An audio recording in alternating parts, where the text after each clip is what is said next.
capital gains tax when you sell a property. Now, if it's a single family, if it's your primary residence throughout the United States as it stands right now, this is not legal advice, tax advice. Go talk to your tax person. You get a tax exemption of up to 2 people for $250,000 each.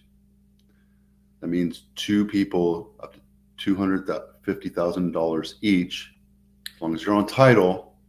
That way you get that tax exemption. So if your parents bought a house in the 1970s for $70,000 and now it's worth $2 million, you get to step up your tax basis $500,000 on top of that 70, on top of any improvements that your tax person will allow. So the rest of it is capital gains, and there's stipulations, right? So if you own it less than 2 years, then you have to pay short-term tax capital gains. Short-term capital gains tax rates apply, which is basically your income level at the tiered rates system that we have. Anything after 2 years, you get the long-term capital gains tax rates will usually apply for assets for more than a year. A lot of people qualify for a 0% rate, but depending on your income and filing status, you might pay 15 or 20%. There's other ways of getting around that, like forming an LLC, starting your own little business, and getting some massive write-offs and doing that kind of thing. So if you have a business, you can do something called Section 179, I think it's called, where you can buy a big car, like a big Chevy Tahoe or Suburban or a Rivian or anything that's over 6,000 pounds curb weight. You can write that off the first year, as long as it's a business. If you're an employee, if you're W-2, then there's nothing really you can do about it. You can write that off over like 5 years or something, or there's different ways of doing it. So don't forget, you get write-offs on improvements that you do. Now, if you replace a roof, that's catch-22. You have to do it because it's a maintenance thing. It's not really replacing it for any aesthetic reason, unless you decide you go from comp to cement tile roofs or what have you.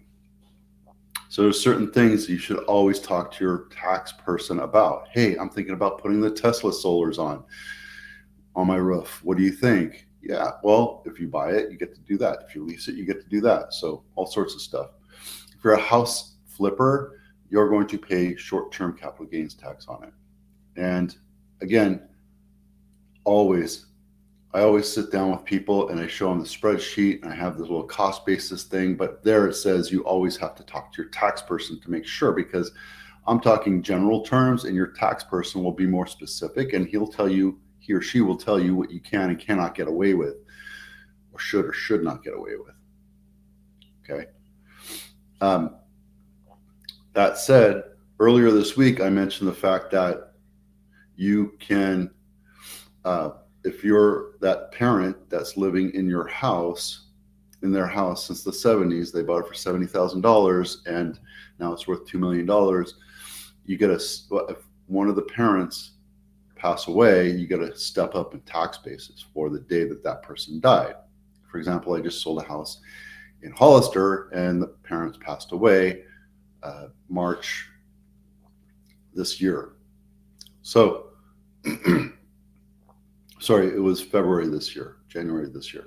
So when you look at it, you get to take that thing. So I do a mini appraisal, or what I call a comparable market analysis, and I give that to you so you can take that to your tax person. You can get a full appraisal, which will cost you $700 or $800.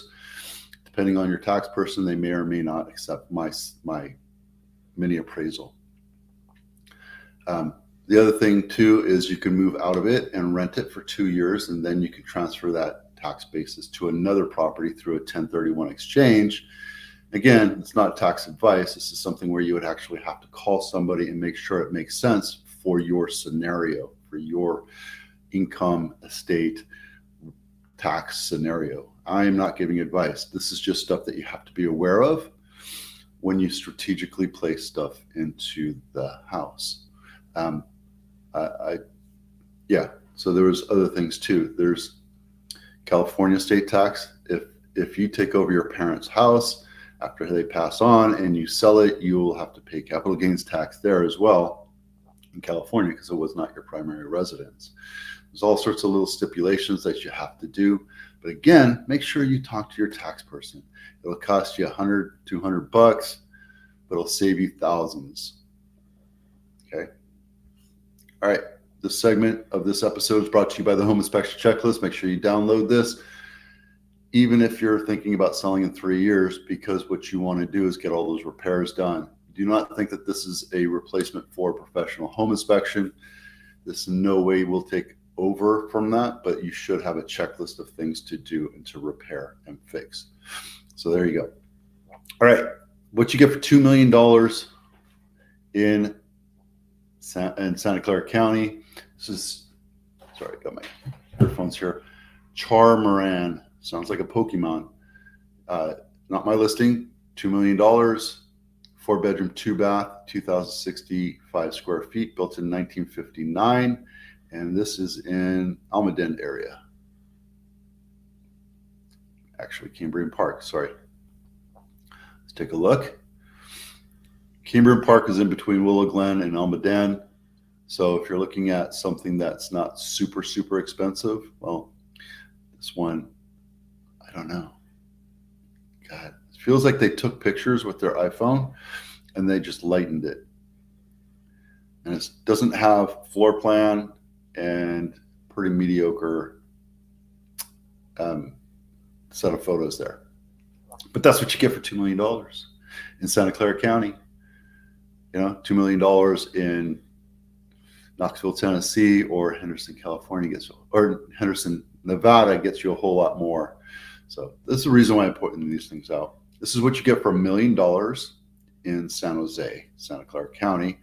Millstone Lane, not my listing, $990,000, just put on the market, 3-bedroom, 2.5-bath, 1,451 square feet, built in 1988. The sucky thing about this is it's in an HOA. So this is Deer Run area.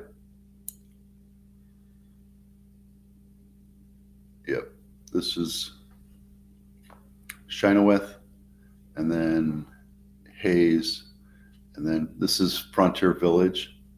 But this is an HOA. You pay $116 a month.